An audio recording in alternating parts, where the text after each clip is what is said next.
Palantir just crushed earnings, blew every expectation out of the water, but Wall Street, they tanked the stock. So here's the real question. Can Palantir actually hit a $1 trillion market cap? Today, I'm cutting through all the hype and giving you the truth. What's up, everyone? If you're here because you want honest analysis without the BS, you're in the right place. Make sure to hit that like button, because today we're diving deep into Palantir's recent earnings, what Wall Street got wrong, and whether this company can realistically reach that trillion-dollar valuation everyone's talking about. Section 1. The earnings reality. Let me start with this.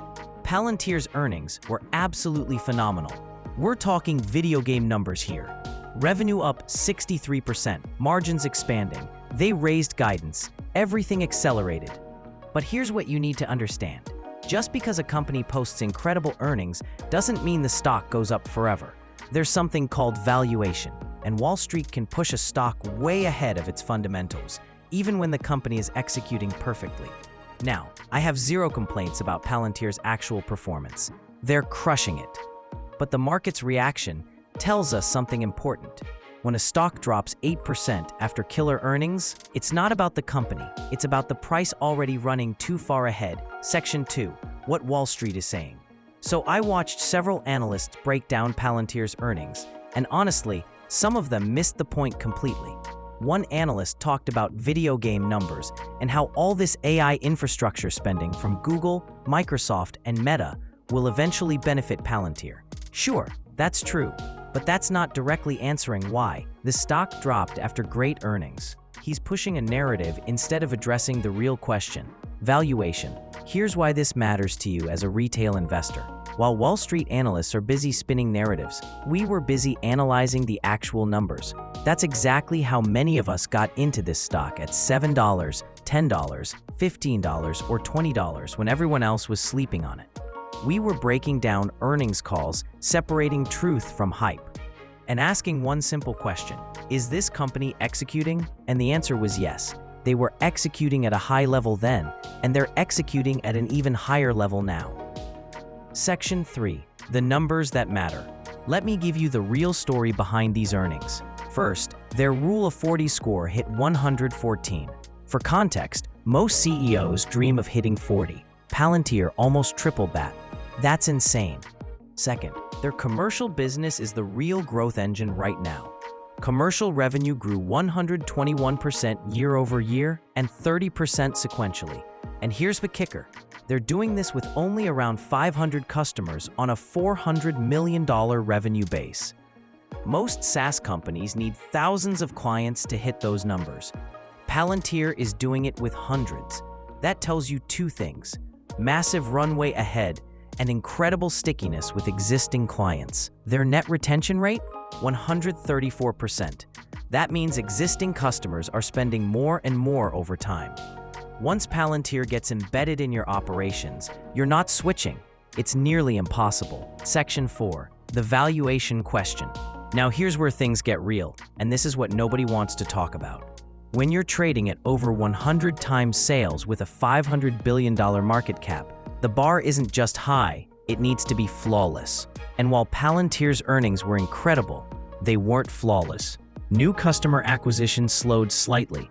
50 new customers in Q3 versus 70 in Q2. That's not a disaster, but it's a crack in the armor. International growth at 30%, while US growth is at 77%.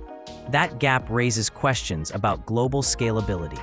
Again, these aren't deal breakers, but when your valuation is this stretched, Wall Street needs perfection.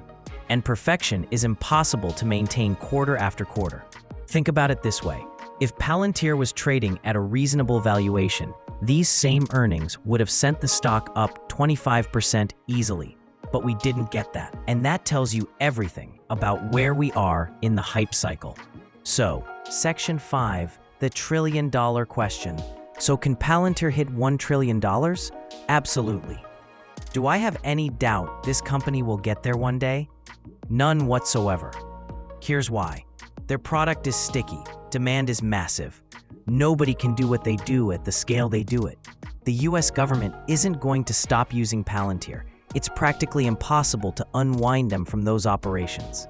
As AI continues to mature, their reach will only expand. The runway is crystal clear. But here's the reality check. We're not talking about next year. We're not even close to halfway there right now, despite being on one of the biggest hype runs we've seen. Bulls were saying 1 trillion by 2025. Well, it's 2025, and we're sitting around $500 billion. That's why I don't buy into those hype narratives. Section 6, the real risk. The only real question I have about Palantir isn't about the business itself, it's about timing. Will Wall Street push this stock so far ahead of its fundamentals that we hit a period of flat or down trading for a year or two? Because here's the thing, this happens with every great company during every bull cycle. Apple did it, Microsoft did it, Tesla did it. They all had periods where the hype got too far ahead, and then the stock went sideways for years while the fundamentals caught up. Ask anyone who bought tech stocks in 2021 at peak valuations. Many are just now breaking even, and some stocks never recovered. That's my only concern. Not the business, not the growth, not the long-term potential. Just the timing of when Wall Street might push this too far. Section 7, what this means for investors. So what should you do with this information? If you're already in Palantir at a good price, $7, $10, $20, congratulations, you did the work when it mattered. You separated truth from hype. Now the question is, can you stomach potential flat or down trading while the fundamentals catch up to the valuation? If you're thinking about getting in now, understand what you're buying. You're not buying a cheap stock. You're buying a phenomenal company at a stretched valuation. That means you need patience. It means you need to be ready for volatility. Drop a comment below. Are you holding Palantir long-term, or are you waiting for a better entry? I want to hear your strategy, and if you're not subscribed yet, what are you waiting for? This is where we cut through the noise and focus on what actually matters for your portfolio. Listen, Palantir is an incredible company. The growth is real. The potential is massive. But investing isn't just about finding great companies. It's about understanding valuations, timing, and having realistic expectations. Will Palantir hit $1 trillion? I believe it will. But the journey there might test a lot of people's patience. Stay focused, stay informed, and remember, the best investors think in years, not weeks. Thanks for watching, and I'll see you in the next one. Keep investing smart, everyone.